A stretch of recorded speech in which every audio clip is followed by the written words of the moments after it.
मन की बात के स्पेशल कार्यक्रम में आज अमेरिका के राष्ट्रपति श्रीमान बराक ओबामा जी हमारे साथ हैं।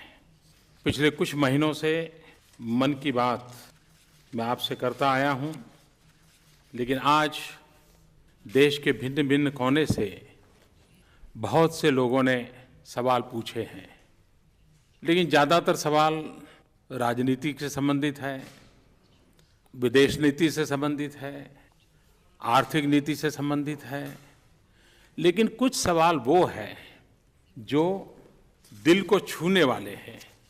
और मैं मानता हूं कि आज हमें उन सवालों को स्पर्श करने से हम देश के कोने कोने में एक सामान्य मानवी तक पहुंच पाएंगे। और इसलिए जो पत्रकार वार्ताओं में उठाए जाने वाले सवाल हैं या जो मीटिंगों में चर्चा में आने वाले सवाल हैं, उसके बजाय जो दिल से निकलने वाली बातें हैं उसको अगर हम दोहराते हैं, उसको अगर गुनगुनाते हैं तो एक नई ऊर्जा मिलती है। और उस अर्थ में मैं समझता हूं कि ये सवाल मेरे दृष्टि से ज़्यादा अहम रखते हैं। आप लोगों को मालूम है, कुछ लोगों के मन में सवाल उठता है, बराक का अर्थ क्या है? तो मैं जरा ढूंढ रहा था कि बराक का अर्थ क्या है। तो स्वाहिली भाषा, जो कि अफ्रीकन कंट्रीज में प्रचलित है, स्वाहिली भाषा में बराक का मतलब है वह जिसे आशीर्वाद प्राप्त है, वन हु इज ब्लेस्ड। मैं समझता हूँ ये अपने आप में बराक के नाम के साथ एक बहुत बड़ा तोहफा भी उनके परिवार ने उनको दिया है। अफ्रीकन कंट्रीज उबंटू के प्राचीन विचार का अनुकरण करती आई है। यह विचार मानवता में एकजुटता का विचार है। और वो कहते हैं, I am because we are. मैं हूं क्योंकि हम है। मैं समझता हूं सदियों का भी अंतर है, सीमाओं का भी अंतर है, उसके बावजूद भी वही भाव जो भारत में हम कहते हैं वसुधैव कुटुंबकम, वही भाव दूर सुदूर अफ्रीका के जंगलों से भी उठते हैं। तो ये कितनी बड़ी विरासत हम मानव जात के पास हैं जो हमें जोड़ती है। जब हम महात्मा गांधी की चर्चा करते हैं तो हमें हेनरी थोरू की बात याद आती है, जिनसे महात्मा गांधी डिसोबीडियंस सीखे थे। और जब हम मार्टिन लूथर किंग की बात करते हैं या ओबामा की बात करते हैं तो उनके मुंह से भी महात्मा गांधी का आदरपूर्वक उल्लेख सुनने को मिलता है। यही बातें हैं जो विश्व को जोड़ती हैं। आज बराक ओबामा हमारे साथ हैं। मैं पहले उनसे रिक्वेस्ट करूंगा कि कुछ हमें बताएं। बाद में जो सवाल आए हैं, वो सवाल जो मेरे लिए सवाल आए हैं उसका जवाब मैं दूंगा, जो बराक के लिए सवाल आए हैं उनका जवाब बराक देंगे। तो मैं I request president Barack Obama to say a few words. Namaste. Thank you, Prime Minister Modi, for your kind words and for the incredible hospitality you've shown me and my wife Michelle on this visit. And let me say to the people of India how honored I am to be the first American president to join you for Republic Day. I'm told this is also the first ever radio address by an Indian Prime Minister and an American president together, so we're making a lot of history in a short time. To the people of India, listening all across this great nation, it's wonderful to be able to speak to you directly. We just came from discussions in which we affirmed that India and the United States are natural partners because we have so much in common. We're two great democracies, two innovative economies, two diverse societies dedicated to empowering individuals. We are linked together by millions of proud Indian Americans who still have family and carry on traditions from India. And I want to say to the Prime Minister how much I appreciate your strong personal commitment to strengthening the relationship between these two countries. People are very excited in the United States about the energy that Prime Minister Modi is bringing to efforts in this country to reduce extreme poverty and lift people up, to empower women, to provide access to electricity and clean energy, and invest in infrastructure and the education system. And on all these issues, we want to be partners because many of the efforts that I am promoting inside the United States to make sure that young people get the best education possible, to make sure that ordinary people are properly compensated for their labor and paid fair wages and have job security and health care. These are the same kinds of issues that Prime Minister Modi, I know, cares so deeply about here. And I think there's a common theme in these issues. It gives us a chance to reaffirm what Gandhiji reminded us should be a central aim of our lives, and that is we should endeavor to see God through service of humanity, because God is in everyone. So these shared values, these convictions, are a large part of why I'm so committed to this relationship. I believe that if the United States and India join together on the world stage around these values, then not only will our peoples be better off, but I think the world will be more prosperous and more peaceful and more secure for the future. So thank you so much, Mr. Prime Minister, for giving me this opportunity to be with you here today. Barack, the first question comes from Raj from Mumbai. उनका सवाल है, अपनी बेटियों के लिए आपके स्नेह के बारे में सारी दुनिया जानती है।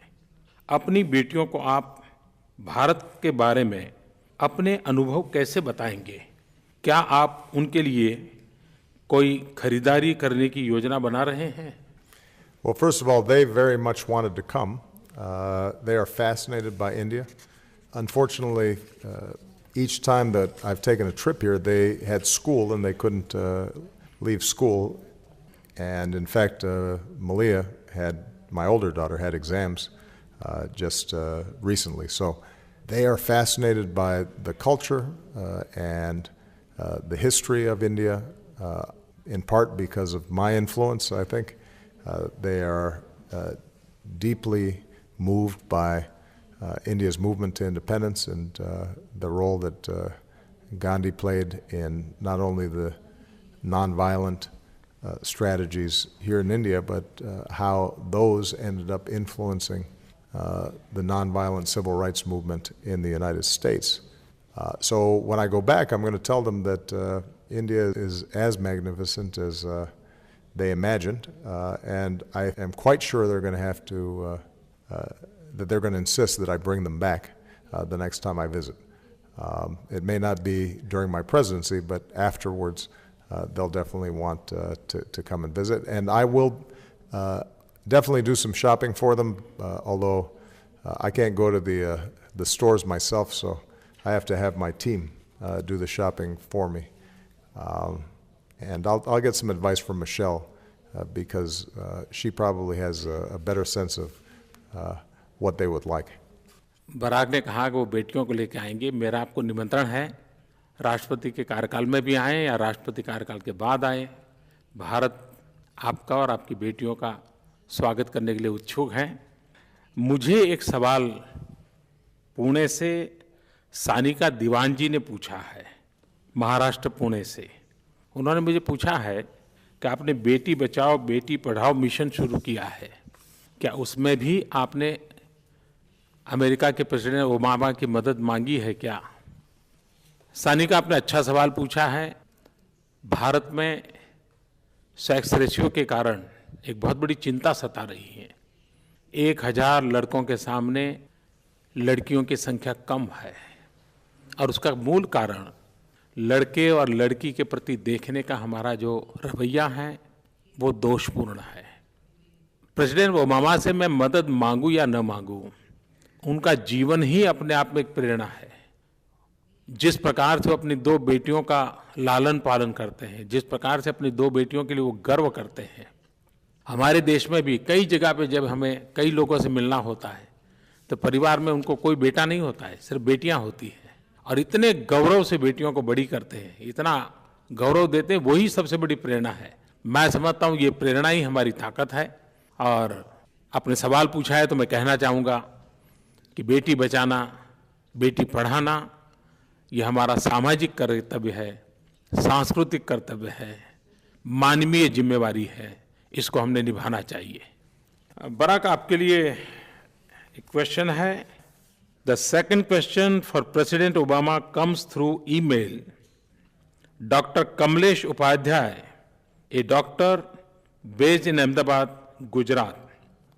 आपकी पत्नी मोटापे और डायबिटीज जैसी स्वास्थ्य की आधुनिक चुनौतियों से निपटने की दिशा में व्यापक सामाजिक कार्य कर रही है। भारत में भी ये चुनौतियां तेजी से बढ़ रही हैं। क्या आप और फर्स्ट लेडी, आपका कार्यकाल राष्ट्रपति के नाते समाप्त होने के बाद इन चुनौतियों को निपटने के कार्य के लिए भारत आएंगे, जैसे बिल गेट्स और मिलिंडा गेट्स भारत में स्वच्छता को लेकर के काम कर रहे हैं, आप भी डायबिटीज और मोटापेपन के लिए काम करेंगे क्या? Well, we very much look forward to partnering with organizations and the government and non-governmental organizations here in India around broader public health issues, including the issue of obesity. I'm very proud of the work that Michelle has done on this issue. We're seeing a worldwide epidemic of obesity, in many cases starting at a very young age. Part of it has to do with the increase in processed foods, not naturally prepared. Part of it is the lack of activity for too many children. And once they're on this path, it can lead to a lifetime of health challenges. And so this is an issue that we'd like to work on internationally, including here in India, and it is part of a broader set of issues around global health that we need to address. The Prime Minister and I have discussed, for example, how we can do a better job in dealing with issues like pandemic and making sure that we have good alert systems so that if a disease like Ebola or a deadly flu virus or polio appears, that it's detected quickly and then treated quickly so that it doesn't spread. And the public health infrastructure around the world needs to be improved. I think the Prime Minister is doing a great job in focusing on these issues here in India. And India has a lot to teach many other countries who may not be advancing as rapidly in improving this public health sector. But it has an impact on everything, because if children are sick, they can't concentrate in school and they fall behind. It has a huge economic impact on the countries involved. And so we think that there's a lot of progress to be made here, and I'm very excited about the possibilities of continuing this work even after I leave office. मुझे एक सवाल श्रीमान अर्जुन ने पूछा है और बड़ा interesting सवाल है।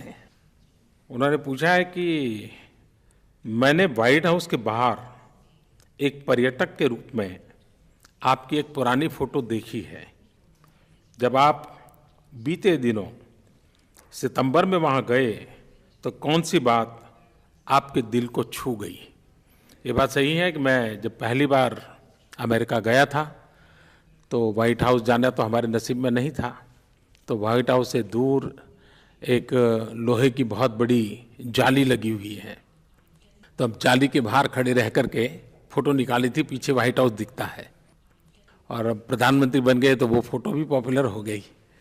लेकिन तब मैंने कभी सोचा नहीं था कि मुझे भी कभी ज़िंदगी में व्हाइट हाउस में जाने का अवसर आएगा।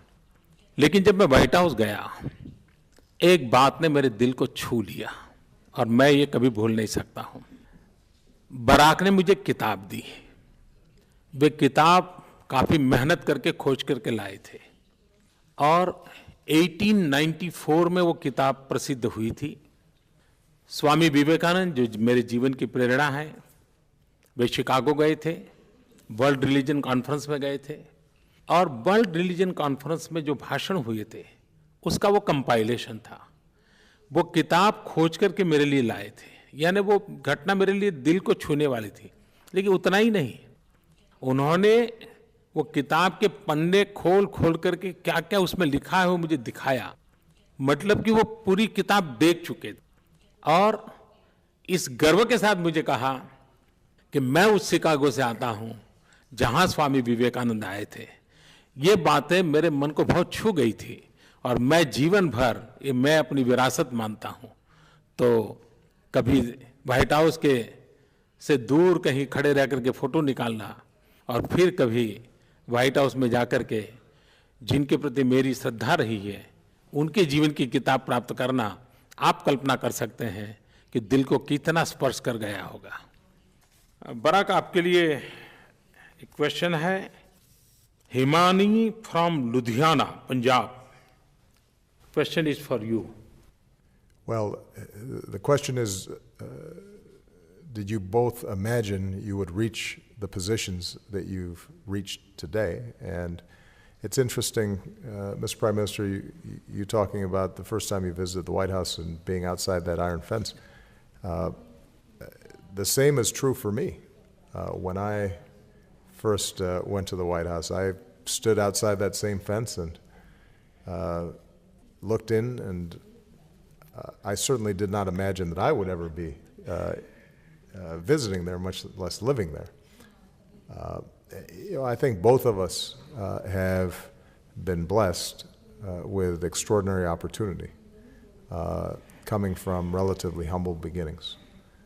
And when I think about what's best in America and what's best in India, the notion that a tea seller or somebody who was born to a single mother like me could end up leading our countries is an extraordinary example of the opportunities that exist within our countries. Now, I think part of what motivates both you and I is the belief that there are millions of children out there who have the same potential, but may not have the same education, may not be getting exposed to opportunities in the same way. And so part of our job, part of government's job, is that young people who have talent and who have drive and are willing to work for it are able to succeed. And that's why emphasizing school, higher education, making sure that children are healthy, and making sure those opportunities are available to children of all backgrounds, girls and boys, people of all religious faiths and all races in the United States, is so important, because you never know who might be the next Prime Minister of India or who might be the next President of the United States. They might not always look the part right off the bat, and they might just surprise you if you give them a chance. Thank you Barack. ये सवाल हिमानी लुधियाना पंजाब से मुझे भी पूछा है कि क्या आपने कभी इस पद पर पहुंचेंगे, इसकी कल्पना की थी? जी नहीं, कभी कल्पना नहीं की थी, क्योंकि मैं तो जैसे बराक ने बताया बहुत ही सामान्य परिवार से आता हूं। लेकिन मैं बहुत लंबे अरसे से सबको ये कहता आया हूं कि कुछ भी बनने के सपने कभी मत देखो। अगर सपने देखने हैं तो कुछ करने के देखो।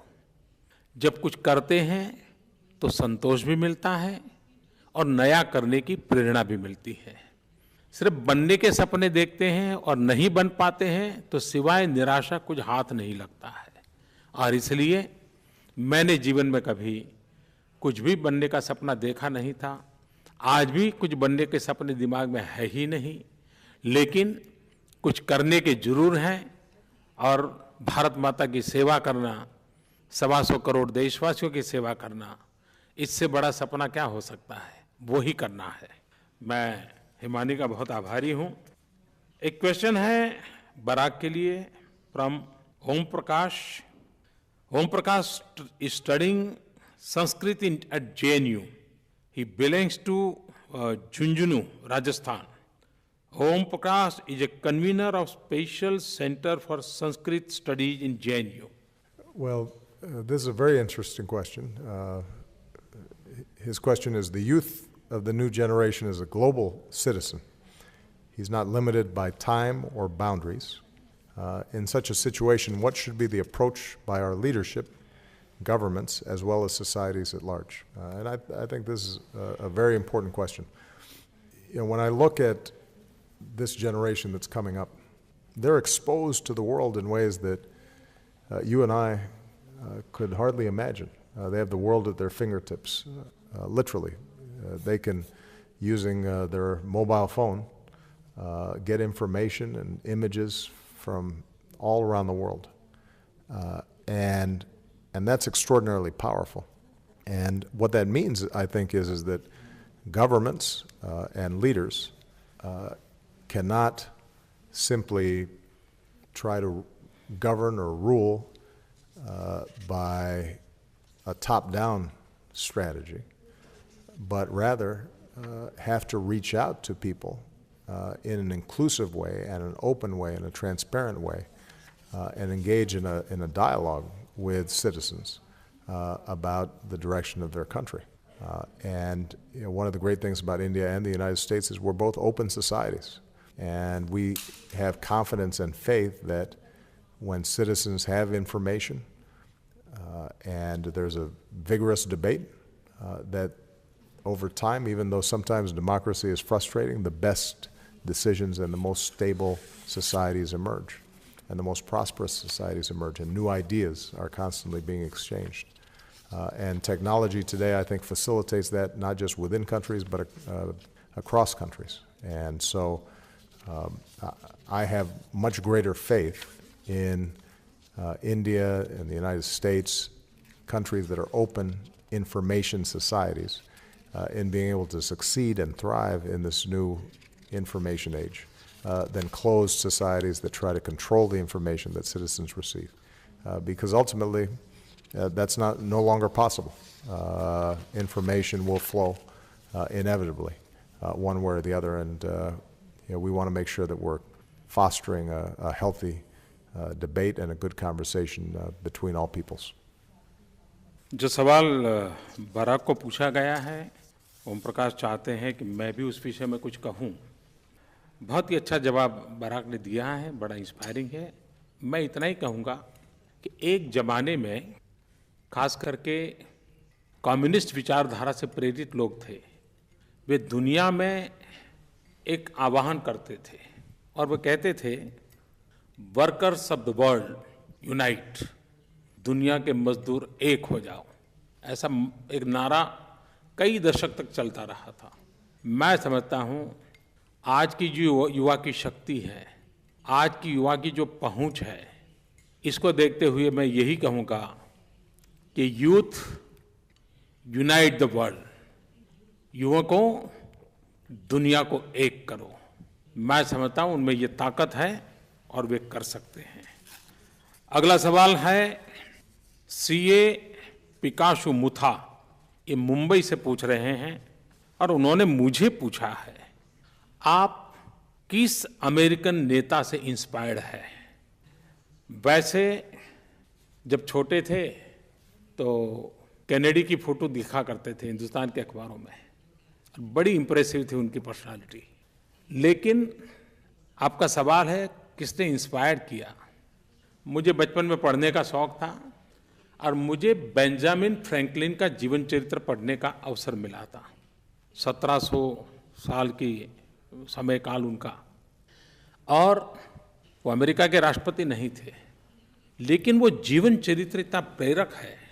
एक व्यक्ति अपने जीवन को बदलने के लिए समझदारी पूर्वक कैसे प्रयास करता है, नींद ज़्यादा आती है तो नींद कम करने के तरीके क्या हो सकते हैं, ज़्यादा खाने का मन करता है तो कम खाने की तरफ जाना है तो कैसे जाना, काम करते करते अपने साथी लोग नाराज़ होते हैं, उनको लगता है कि देखो ये तो कुछ करते ही नहीं है, मिलते ही नहीं है, तो इस समस्या का समाधान कैसे करना। ऐसे ऐसे छोटे छोटे विषयों को उन्होंने अपने बायोग्राफी में लिखा है, और मैं तो हर एक को कहता हूँ कि हमने बेंजामिन फ्रैंकलिन के जीवन चरित्र को पढ़ना चाहिए। आज भी मुझे वो प्रेरक देता है। और बेंजामिन फ्रैंकलिन एक बहुआयामी व्यक्तित्व था उनका। वे राजनीतिज्ञ थे, वो राजनीतिक विचारक थे, वो सामाजिक कार्यकर्ता थे, वो कूटनीतिक थे, और बहुत सामान्य परिवार से आए थे। पढ़ाई भी पूरी नहीं हुई थी, लेकिन उन्होंने आज भी अमेरिका के जीवन पर अपने विचारों की छवि छोड़ी हुई है। मुझे उनका जीवन सचमुच में प्रेरक लगा है, और मैं आपसे भी कहूँगा, आप भी अगर उनका जीवन चरित्र पढ़ोगे, आपको अपने जीवन को ट्रांसफॉर्म करना है, तो उसमें से रास्ता दिखाते हैं, और बहुत छोटी छोटी बातों का सहारा लिया है। तो मैं मानता हूँ कि जितना मुझे प्रेरणा मिली है, आपको भी मिलेगी। एक क्वेश्चन है बराक के लिए, मोनिका भाटिया। मोनिका भाटिया ने बराक से सवाल पूछा है। Well, the question is, as leaders of two major economies, what inspires you and makes you smile after a bad day at work? And that's a very good question.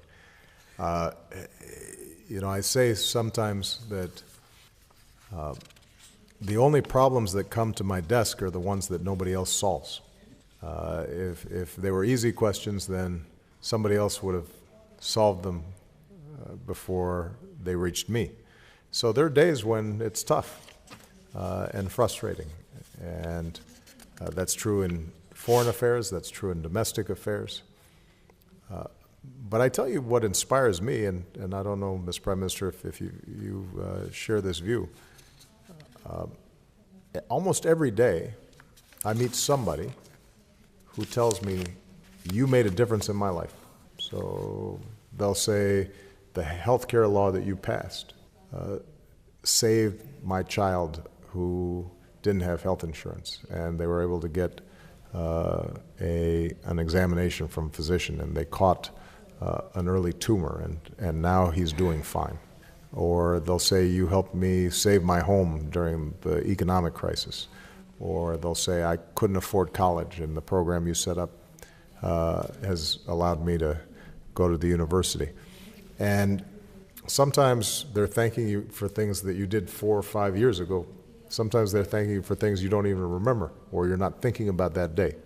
But it's a reminder of what you said earlier, which is if you focus on getting things done as opposed to just occupying an office or maintaining power, then the satisfaction that you get is unmatched. And the good thing about service is that anybody can do it. If you're helping somebody else, the satisfaction that you can get from that, I think, exceeds anything else that you can do. And that's usually what makes me inspired to do more and helps get through the challenges and difficulties that we all have. Because obviously we're not the only people with bad days at work. I think everybody knows what it's like to have a bad day at work. You just have to keep on working through it. Eventually, you'll make a difference. सचमुच में Barack ने मन की बात कही है कि हम भी भले किसी पद पर क्यों ना हो, हम भी इंसान हैं। ऐसी छोटी छोटी चीज़ें हमें प्रेरणा देती हैं। मेरा भी मन करता है मैं एक घटना मेरे अपने जीवन की बताऊं। मैं जीवन में बहुत वर्षों तक एक प्रकार से परिव्राजक रहा। लोगों के घर में मुझे खाना मिलता था, कोई जो बुलाता था वो मुझे खिलाता था। एक बार एक परिवार मुझे बार बार कहता था कि आप मेरे घर खाना खाने आइए, लेकिन मैं जाता नहीं था। इसलिए नहीं जाता था कि वो बहुत गरीब परिवार था, और मुझे लगता था कि मेरा उनके यहाँ भोजन के लिए जाऊँगा, उन पर बोझ बन जाऊँगा। लेकिन उनका प्यार उतना था, उनका आग्रह इनका था कि आखिरकार मुझे झुकना पड़ा। अब मैं उनके घर भोजन के लिए गया। जब भोजन के लिए हम बैठे, बहुत छोटी सी झोपड़ी जैसी जगह थी, तो उन्होंने मुझे बाजरे की रोटी और दूध दिया। लेकिन उनका छोटा बच्चा उस दूध की ओर देख रहा था। ऐसा लगा कि जैसे इस बच्चे ने कभी दूध देखा नहीं है। तो मैंने तुरंत वो दूध का कटोरा उस बच्चे को दे दिया, और उसने तुरंत पल दो पल में उसको पी लिया। उसके घर के लोग बहुत नाराज हो गए कि इसने दूध क्यों पी लिया। और मैंने अनुभव किया कि उस बच्चे ने शायद माँ के दूध के सिवा कभी भी दूध पिया नहीं होगा। और मुझे अच्छा खिलाने के इरादे से वो दूध ले आए थे। इस बात ने मुझे इतनी प्रेरणा दी कि गरीब झुग्गी झोपड़ी में रहने वाला व्यक्ति मेरे लिए इतनी चिंता करता है, तो मुझे अपना जीवन ऐसे लोगों के लिए लगा देना चाहिए। तो यही बातें हैं जो प्रेरणा देती हैं। और बराक ने भी बहुत ही एक सामान्य मन को क्या क्या लगता है हमारे सामने बताया है। मैं बराक का बहुत आभारी हूं कि उन्होंने इतना समय दिया, और मन की बात सुनने के लिए मैं देशवासियों का भी आभारी हूं। मैं जानता हूं कि भारत में रेडियो हर घर पहुंचा हुआ है, हर गली पहुंचा हुआ है, और ये रेडियो मन की बात, स्पेशल मन की बात, ये आवाज़ हमेशा हमेशा गूंजती रहेगी। मुझे एक विचार आया है, मैं आपके सामने रखता हूं। मेरी और बराक के बीच आज जो बात हुई है, इसकी एक ई बुक निकाली जाए। मैं चाहता हूं कि जो मन की बात को ऑर्गेनाइज करते हैं ई बुक निकालें। और मैं आपसे भी कहता हूं कि आप जो श्रोताओं ने ये मन की बात सुनी है, तो आप भी जरूर इसमें पार्टिसिपेट कीजिए, और उसमें से जो बेस्ट 100 विचार मिलेंगे उसको भी मेरी और बराक की इस किताब के साथ हम जोड़ेंगे और एक ई बुक निकालेंगे। और मैं चाहता हूं कि आप लोग ट्विटर हो, फेसबुक हो, ऑनलाइन कुछ लिखना चाहते हो, तो आप #YesWeCan इस हैशटैग के साथ हमें लिखिए। Eliminate poverty, yes we can. Quality health care to all, yes we can. Youth empowered with education, yes we can. Jobs for all, yes we can. Global peace and progress, yes we can. मैं चाहता हूं कि इस tagline के साथ आप भी इस मन की बात सुनने के बाद अपने विचार, अपने अनुभव, अपनी भावना पहुंचाइए। उसमें से जो बेस्ट 100 होगी उसको हम सिलेक्ट करेंगे, और मैंने और बराक ने जो बातें की हैं उसकी किताब में उसको भी जोड़ देंगे। और मैं मानता हूं सच में ये हम सबके मन की बात बन जाएगी। फिर एक बार बराक का बहुत बहुत आभार, आप सबका भी बहुत बहुत आभार। और 26 जनवरी के इस पावन पर्व पर बराक के यहाँ आना मेरे लिए गर्व की बात है, देश के लिए गर्व की बात है। बहुत बहुत धन्यवाद।